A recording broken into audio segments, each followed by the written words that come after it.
Hey, this is Kirk, the bariatric carnivore. Well, let's talk about fatty liver disease, more specifically, metabolically associated fatty liver disease. And why is that important and why you should care? And it affects about a third of the population of the planet and a good hunk of the United States. And what happens over time if you ignore it is this can progress to cirrhosis of the liver, which is a permanent scarring of the liver.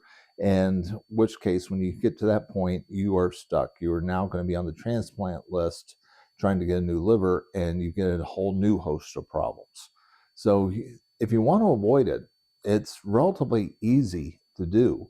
All you have to do is just get rid of carbs, particularly the carbohydrates in sugary soft drinks, fruit juice, um, grains, which are really high in fructose, and then alcoholic beverages.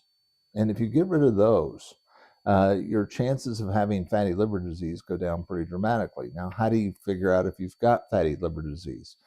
Well, one of the horrible things about this is there's really no symptoms for it when it is starting off, when it is at the first levels of it. Generally speaking, most people have no symptoms at all. And we're not ones that are going to go in for an ultrasound to get the percentage of fat, our liver, measured.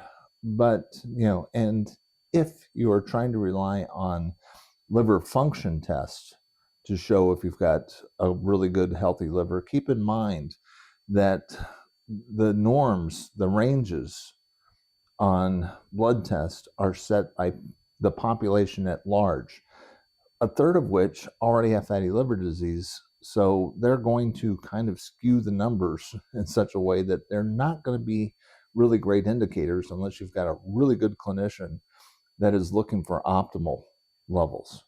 So odds are there's a good chance, 1/3 chance that you probably already have it. Um, and the cool thing about it is how relatively easy it is to get rid of fatty liver disease. And the way I found out about it was back when I had bariatric surgery a decade ago. The surgeon was very insistent that I go on a low carb diet for at least 2 weeks before I had the surgery and no alcohol. And I kind of asked him, I said, well, why is that so darn important? He said, well, when I do the surgery, we're going to do it laparoscopically, and I'm going to come in on the side of the liver. And if you have a fatty liver, then I have to use things to move the liver up out of the way, which can create bruising and scarring of the liver. I don't want that to happen. So, you can reduce the size of your liver by getting rid of your fatty liver just by eating this low carb diet. And I didn't put two and two together until much later, but I realized that, this, just getting rid of carbs cures fatty liver, and it solves all these other problems. So take a look at that, as a way of taking care of it. And if you need additional um, motivation to switch to a low carb diet, and on it is to realize or take a look at this Journal of Clinical Investigation from April of this year, where they did a very in-depth study on the importance of ketones as far as liver health is concerned. And your body has one of two mechanisms to energize itself. It can be running off of ketones, or it can be running off of glucose. And glucose you get from eating carbohydrates. Ketones are basically when your body runs off of fat. And that can be your fat, or it can be the saturated fats that you eat with your meat and stuff like that. So one of those two things are going to fuel the body. If you run off of ketones in a high ketogenic diet, your liver heals itself very, very quickly, and it improves your overall mitochondrial health too. That's what the study really showed. It supercharges your body in the long run when it runs off of ketones, and it helps heal the liver very, very quickly, beyond what getting rid of the fatty liver would do.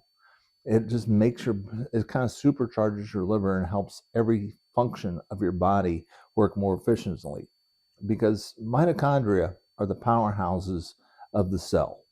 Every human cell's got mitochondria in it. This is the powerhouse of the cell. And over time, the ketones help supercharge these cells and help make your body run much more efficiently. So if you want to be in peak health, you want to have high ketone levels. Ketones are healing. Um, Dr. Eads has got some really good books on how the brain heals itself when it runs off of ketones. When people with Alzheimer's have shown that their Alzheimer's improves and their cognitive functions get better when their body is running off of ketones. Dr. Sean Baker, when he hurt his neck in a jiu-jitsu accident, switched his diet over to where he was much more ketogenic, increases ketone levels pretty dramatically, and they helped heal that. And I've noticed myself when I've experimented, when I've had injuries, and I decided to really go for a diet that was going to increase my ketone level, it healed much faster. You heal much faster when you're basically running in a ketogenic state. So it is a powerful therapeutic. New research is showing just how powerful it is for the liver and for your mitochondrial health, for your overall metabolic health. Running on ketones is a much cleaner burning fuel, and it will help your body do better long term.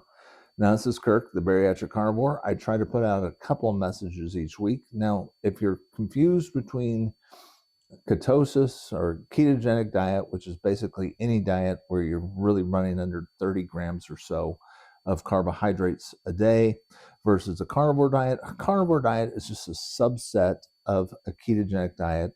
It just has fewer carbs. That's it. You can definitely, if you want to have dark leafy greens and stuff like that as part of your diet, they don't provide much nutrition, but if that's what you like, you can certainly have them if you keep the total carb count down to 30 grams or less per day. You're kind of your choice, but you really want to be running on ketones.